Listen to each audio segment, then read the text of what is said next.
안녕하세요. 행복씨앗입니다. 오늘도 우리 시장에 영향을 미쳤던 주요 재료들에 대해서 살펴보고 또 시장 수급도 정리하면서 하루를 마무리하는 시간을 가져볼까 합니다. 오늘도 우리 시장에 가장 큰 영향을 미쳤던 재료는 바로 우한폐렴이 아닐까 싶습니다. 특히 어제 같은 경우는 중국에서 우한폐렴 관련 환자들을 집계하는 통계 방식을 바꿈으로 인해서 세계 주식시장이 조금 하락을 했었어요. 그와 관련해서 오늘은 약간의 또 다른 변화가 생겼습니다. 바로 화면에서 보시는 것처럼 시장에서는 다시 경기 부양에 대해서 기대를 하고 있어요. 자, 이와 관련해서 잠시 설명을 드려보면 다음과 같습니다. 처음에 우한폐렴이 발생을 했어요. 그때 투자자들은 경기 침체를 우려한다고 말씀드렸습니다.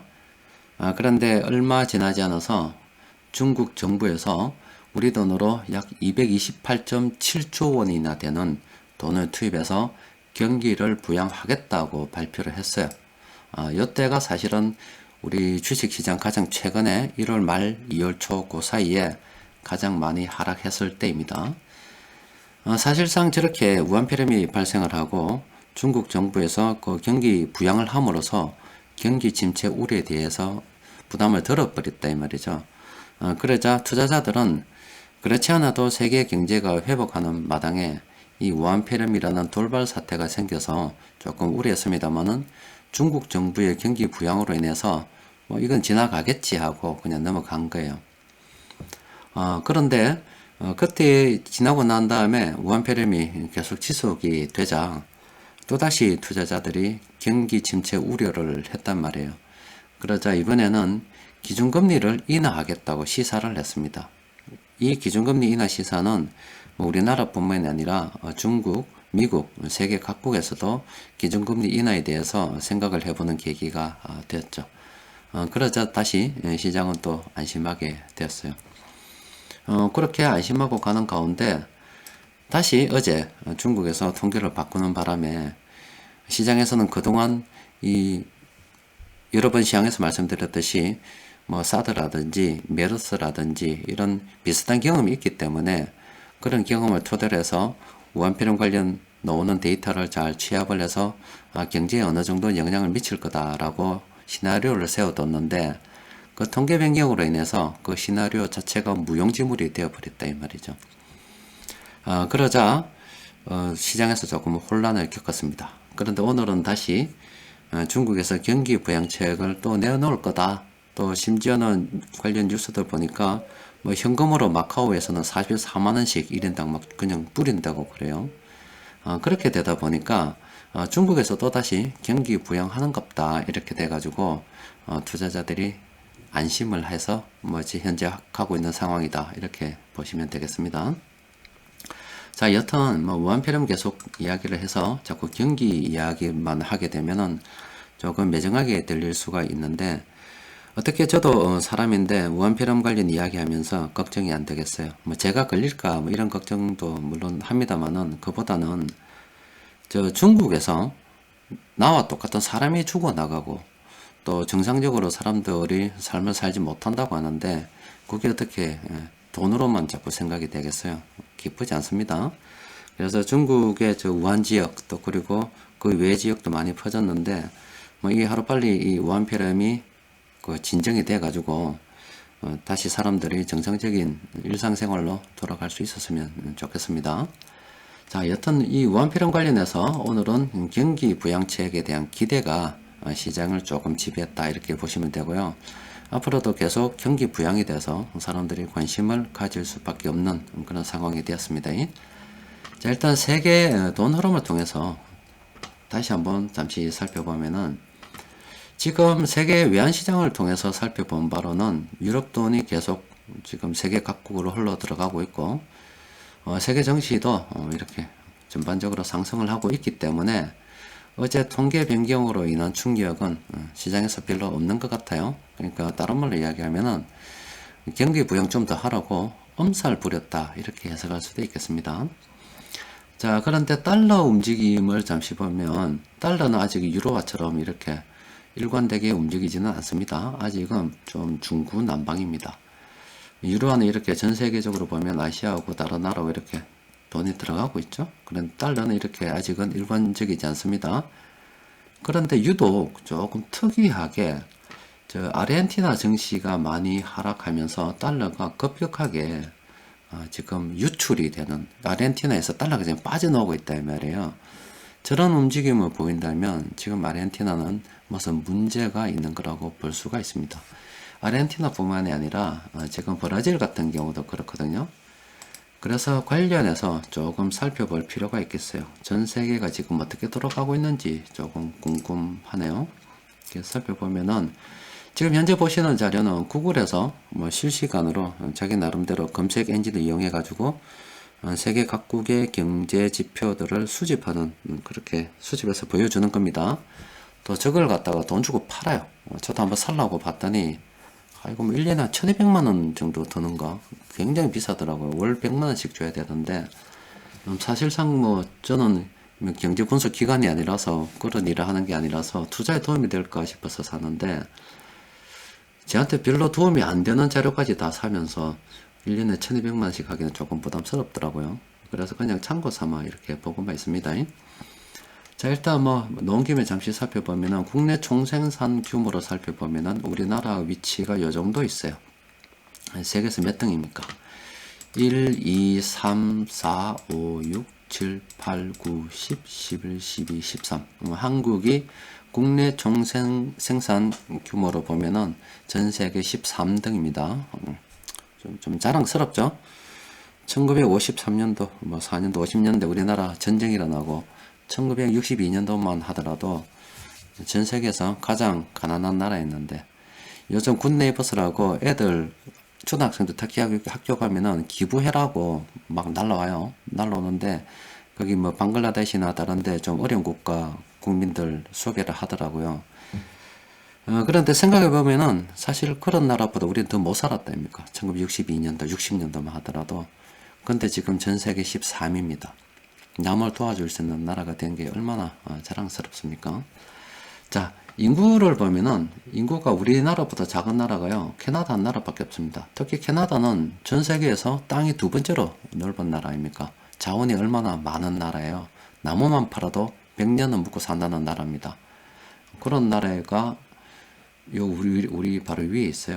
그 외에 다른 나라들은 우리나라보다 인구가 작은 나라가 없습니다. 국토 면적도 좁은 나라에서 세계 13위를 한다는 것은 굉장히 자랑스러울 할 만합니다. 우리도 자긍심을 가질 필요가 있어요.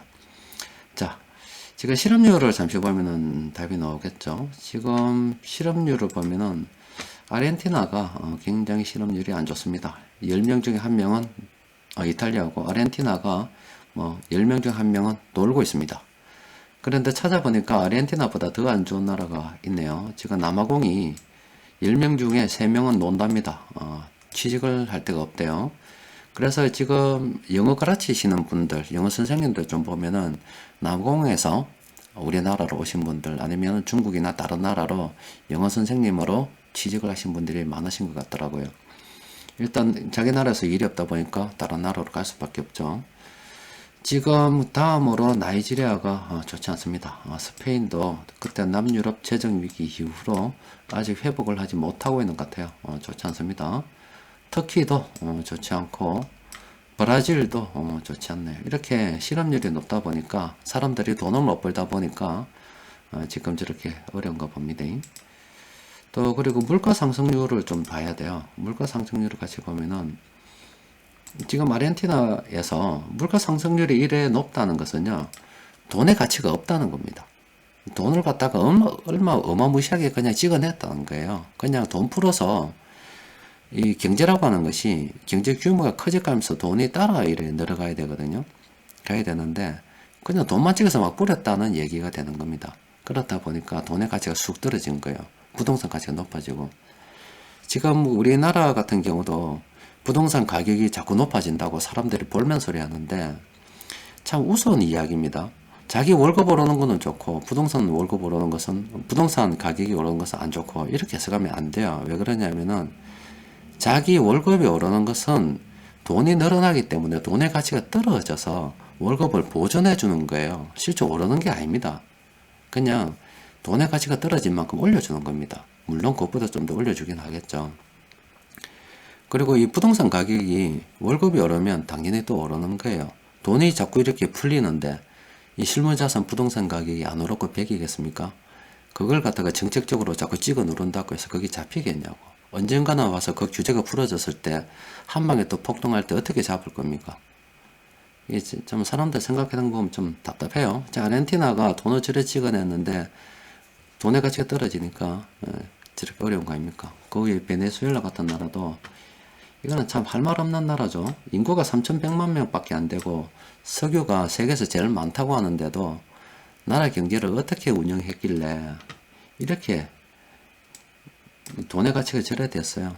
참 경제 운영 참 잘해야 됩니다. 자, 그 다음에 보니까 물가 상승률로 보니까 이란도 지금 좋지 않아요. 파키스탄, 터키 뭐 이런 나라들이 지금 위험한 나라들인데 그래도 좀 우리가 괜찮은 것은 아르헨티나 같은 경우는 경제 규모가 좀 크긴 커요. 남미에서 조금 크긴 크죠. 근데 지금 우리나라는 무역 상대 거래국이 중국, 베트남, 미국입니다. 그러니까 이쪽에 있어서 사실 저 아르헨티나가 어렵든 말든 우리한테 큰 영향을 미치지는 않아요. 그런데 이걸 한 번씩 여러분들께서 볼 필요가 있는 것이 요 안에 요 상위권에 물가 상승률이 높은 이 상위권에 좀 큰 나라들이 들어가게 되면 조금 골치 아파요. 실업률이 높은 나라 이런 나라에 이런 중국 같은 나라가 갑자기 위를 쭉 치고 올라갔다. 이때는 골치 아픕니다. 하여튼 여튼 우리나라하고는 별 상관이 없다. 그런데 일단 저런 나라들은 어렵다. 이 정도까지면 일단 정리해 두도록 합시다. 자, 그리고 오늘 시장 수급 조금 살펴봅시다. 시장 수급 살펴보면은 뭐 좋지 않았습니다. 그냥 그저 그랬어요. 지금 전기전자 쪽으로 돈이 한 1,700억 원 정도 들어왔고, 그리고 뭐 그 나머지 치면 서비스 이쪽으로 돈이 조금 들어왔습니다. 그 나머지는 고만고만했어요. 자, 그런데 빠른 관심 종목으로 시가총액 상위 순으로 보면은 오늘 삼성전자 외국인들이 매수했습니다. 이렇게 매수를 많이 했고요. 또 SK하이닉스 같은 경우도 오늘 상승했는데 오늘 또 신고가 또 돌파해 보십니다. 끝내줍니다. 그리고 서비스업 쪽으로는 네이버가 돈이 많이 들어왔고, 그리고 LG화학 돈이 들어왔고요. 지금 현대차도 이제 서서히 올라오기 시작하는데, 지금 현대차 같은 경우는 최근에 우한 폐렴으로 어렵다고 할 때 그때가 매수 시기였네요. 지금 추세는 이 정도 되면 다시 상승으로 접어들었다 볼 수 있죠. 지금 현대차 같은 경우는 관심 종목으로 등록해서 만약에 이렇게 주가가 좀 조정을 겪고 다시 반등을 한다면 그때 우리는 조금 관심을 가져볼 필요가 있겠어요. 특히나 외국인들의 평균 매수 단가가 16만원 정도 됩니다. 지금 현재 주가가 13만 3,500원이기 때문에 충분히 앞으로도 긍정적으로 검토해 볼 필요가 있겠죠.